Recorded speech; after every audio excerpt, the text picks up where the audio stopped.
You look at the growth profile of Dubai, do you think that passenger demand in the future globally and within the region is going to support infrastructure of that size? Yes, I think we can experience that. Dubai want to see a big airline. They want to see, I mean, if you see or look also to Fly Dubai and the growth in Fly Dubai supporting the numbers that we see coming to Dubai or staying here. So you will see us always pushing that Dubai, the airline, they are always going in one direction. I always like talking with you because it's an opportunity to ask about the airline, but it's also an opportunity to ask about Dubai. How do you see the city performing and how's the country doing right now from a growth perspective?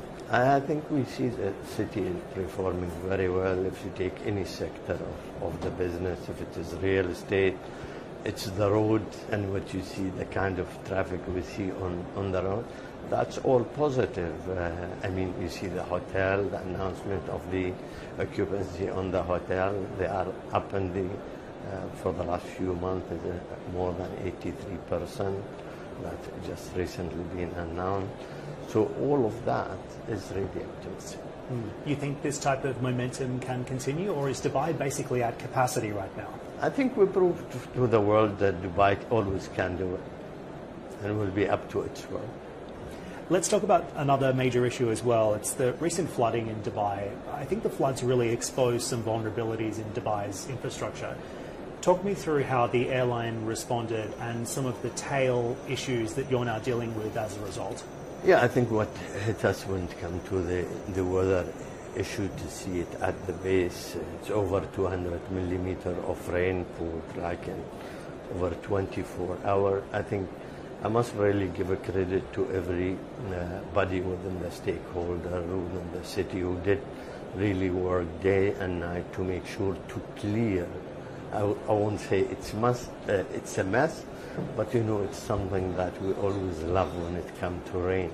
But also we should think about the status at that day and how we manage it and to clear it in just like nearly within 48 hours. I think when it comes to the airline, everybody really put a lot of effort to make sure that, for example, we put really more than 26,000 people into hotel. We have to deal with a lot of food to be given at the airport. The disturbance, you know, when it happened, I think as an airline we are used to it, but it happened usually in places around the globe, and we deal with it on 1, 2, 3, 4 stations.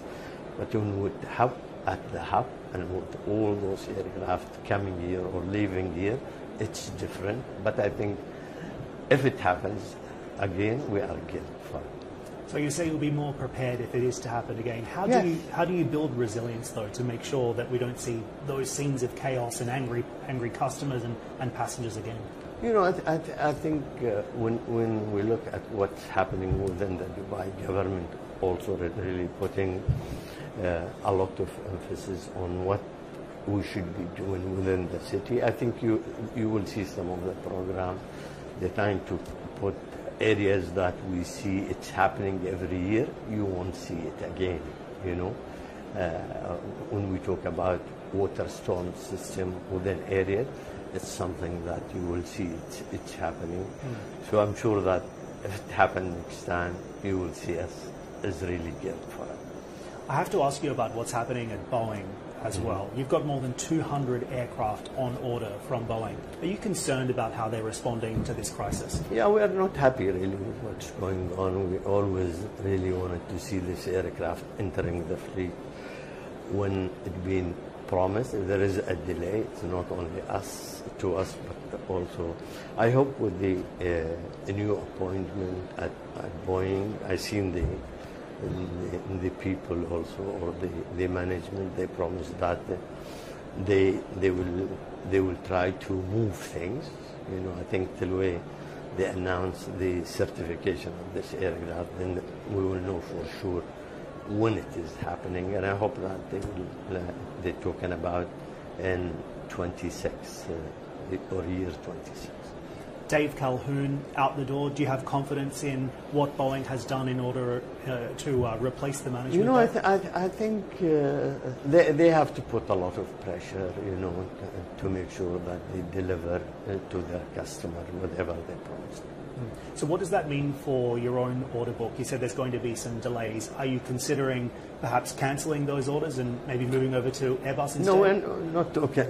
I won't be able to say exactly what we are planning, but I think you see it, that we are really refurbishing a big number of aircraft within the existing fleet, so at least you know the feel of it, and to make sure that they will continue with the airline and there will be no seat shortage within Dubai capacity.